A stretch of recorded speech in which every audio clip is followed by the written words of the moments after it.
Gujarat number 1 engineering university Sankalchand Patel university.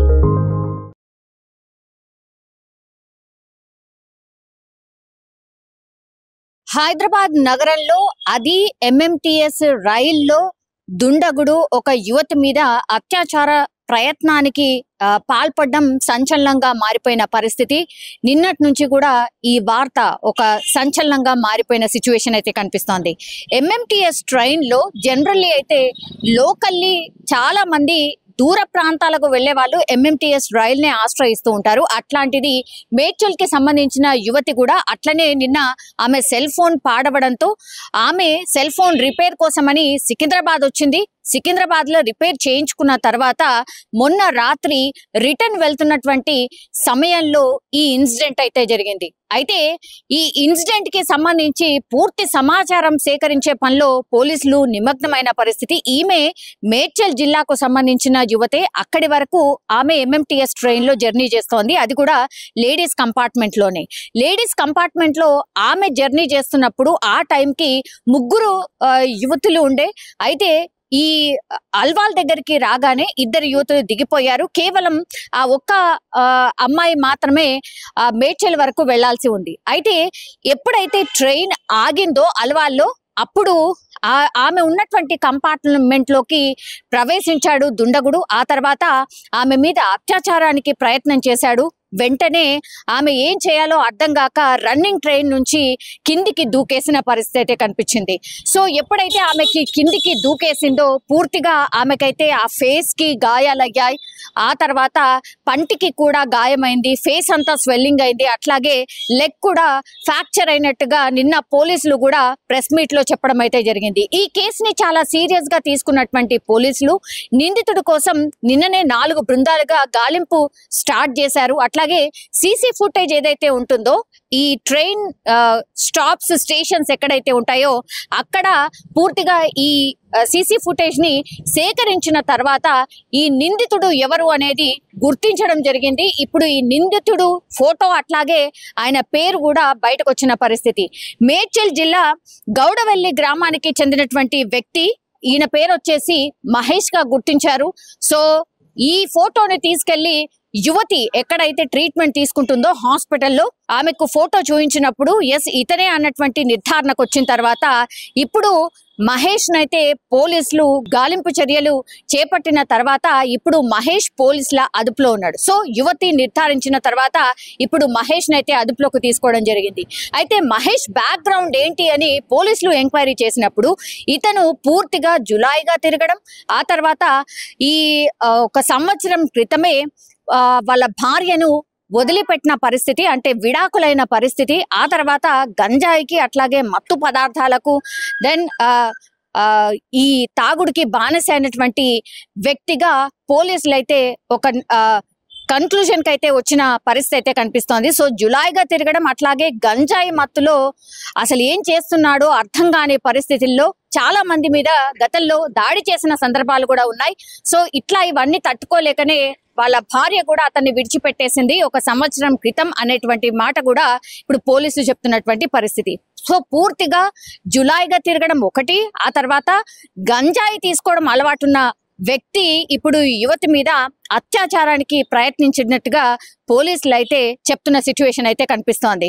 So ఇవన్నిటిని చూసినప్పుడు ఇప్పుడు అగైన్ మళ్ళీ ఇంకో ప్రశ్న ఏం రైజ్ అవుతోంది అంటే, ఇంకా కూడా గంజాయి దొరుకుతుందా, ఇంకా కూడా గంజాయి సప్లై ఇట్లా అవుతోందా హైదరాబాద్ లో? ఇంత పకడ్బందీగా పోలీసులు చర్యలు తీసుకుంటున్నా, ఎక్కడికక్కడ గాలింపు చర్యలు చేపడుతున్నా, పూర్తిగా గంజాయికి సంబంధించిన బ్యాచ్ మీద నిఘా పెట్టినా ఇంకా కూడా ఇట్లా గాంజా సేవిస్తున్న వాళ్ళ పరిస్థితి ఇలా ఉంది. అట్లాగే వాళ్ళు ఆ మత్తులో ఏం చేస్తున్నారో తెలియనటువంటి పరిస్థితిలో ఇట్లా ఈ అత్యాచార ప్రయత్నాలు కావచ్చు, లేదంటే క్రైమ్ కి సంబంధించిన ఇన్సిడెంట్స్ చేస్తున్న వాళ్ళలో పెద్ద సంఖ్యలో ఇట్లా గాంజా లేకపోతే మత్తు పదార్థాలు అనుకోండి, లేకపోతే ఇట్లా మందు సేవించడం అనుకోండి, ఇట్లాంటి వాళ్ళే చాలా ఎక్కువగా ఇట్లాంటి ఇన్సిడెంట్స్ కి పాల్పడుతున్న సిచ్యువేషన్ అయితే కనిపిస్తోంది. ఇప్పుడు యువతి మహేష్ గా గుర్తించింది కాబట్టి ఆయన మీద పోలీసులు అయితే వివిధ సెక్షన్ల కింద పోలీసులు కేసులు అయితే నమోదు చేసిన పరిస్థితి.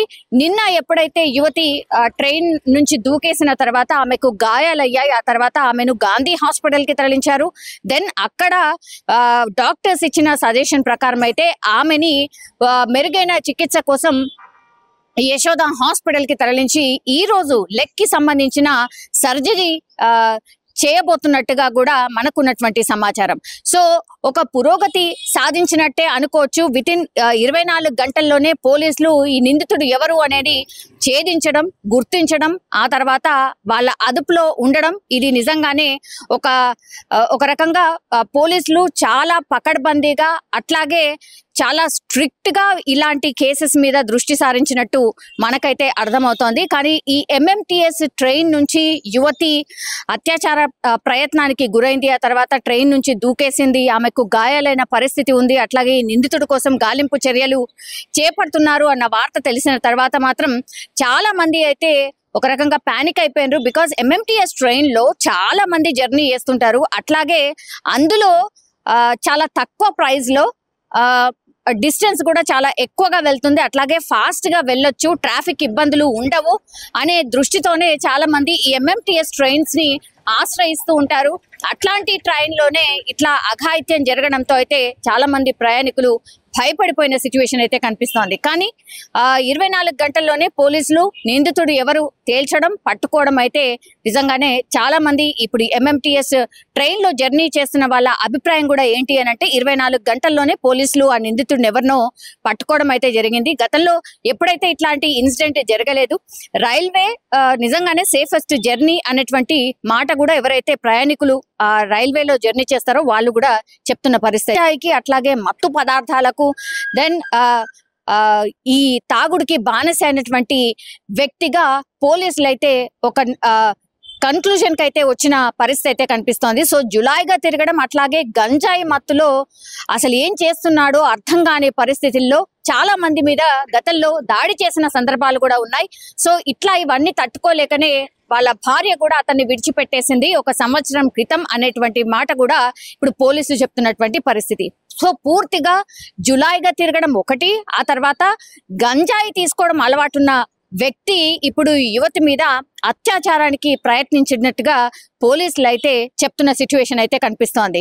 సో ఇవన్నిటిని చూసినప్పుడు ఇప్పుడు అగైన్ మళ్ళీ ఇంకో ప్రశ్న ఏం రైజ్ అవుతోంది అంటే ఇంకా కూడా గంజాయి దొరుకుతుందా, ఇంకా కూడా గంజాయి సప్లై ఇట్లా అవుతోందా? హైదరాబాద్ లో ఇంత పకడ్బందీగా పోలీసులు చర్యలు తీసుకుంటున్నా, ఎక్కడికక్కడ గాలింపు చర్యలు చేపడుతున్నా, పూర్తిగా గంజాయికి సంబంధించిన బ్యాచ్ మీద నిఘా పెట్టినా ఇంకా కూడా ఇట్లా గాంజా సేవిస్తున్న వాళ్ళ పరిస్థితి ఇలా ఉంది. అట్లాగే వాళ్ళు ఆ మత్తులో ఏం చేస్తున్నారో తెలియనటువంటి పరిస్థితిలో ఇట్లా ఈ అత్యాచార ప్రయత్నాలు కావచ్చు, లేదంటే క్రైమ్ కి సంబంధించిన ఇన్సిడెంట్స్ చేస్తున్న వాళ్ళలో పెద్ద సంఖ్యలో ఇట్లా గాంజా లేకపోతే మత్తు పదార్థాలు అనుకోండి, లేకపోతే ఇట్లా మందు సేవించడం అనుకోండి, ఇట్లాంటి వాళ్ళే చాలా ఎక్కువగా ఇట్లాంటి ఇన్సిడెంట్స్ కి పాల్పడుతున్న సిచ్యువేషన్ అయితే కనిపిస్తోంది. ఇప్పుడు యువతి మహేష్ గా గుర్తించింది కాబట్టి ఆయన